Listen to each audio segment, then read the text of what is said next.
Alright, so today I'm going to show you the step-by-step process on how to redeem your investment from Invest Money on GCash app. So the first thing that you need to do is to, of course, log into your account, and once you are logged in, you just have to go to Invest Money. Okay, so right here, this is the main dashboard.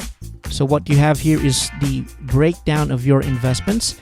What you have to do next is to tap on View Investment Products. The next thing is for you to tap on View Details. And then scroll down and tap on Redeem. Now you will have to enter an amount on how much you would like to redeem, so you can withdraw partial or you can withdraw the whole amount but not over what is indicated. Then you just have to tap on Next.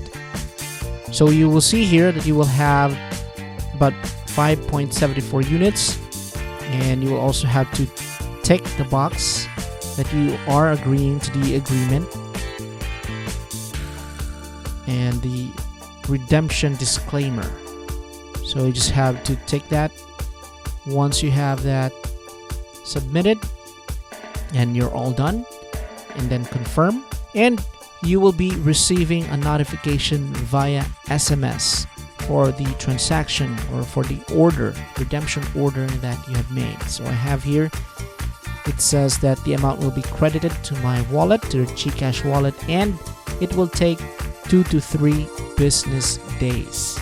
So I have redeemed this on the 26th, which is a Friday.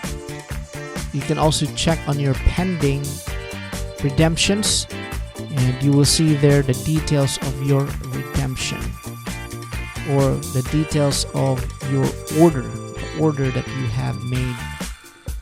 Okay, so I have redeemed this on the 26th of October, and the fund was credited to my account on the 30th.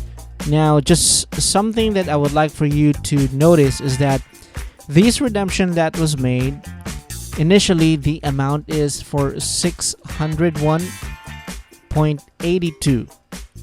So that is the amount.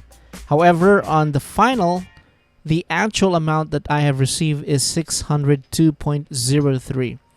Now, to explain to you the difference, first thing is that the initial amount that you saw, that was actually the prevailing value of the investment at the close of Thursday. Once the market closed on Friday, that is the amount that will be applied on your redemption, since that is the time when I actually made the redemption of the fund. So don't be surprised if what you're going to receive is higher or lower. In the next video series that I'm going to put out, we're going to talk about registering your online business or your freelance work with the BIR. So legalizing your online work. And if that is something that interests you, or that is something that you would like to know more, then don't forget to subscribe and hit that bell button so you can get notified once we post that video on registering your online business with the BIR. So once again, my name is Florante, and I do thank you so much for your time. Thank you for supporting this channel, and I hope you make it a great day.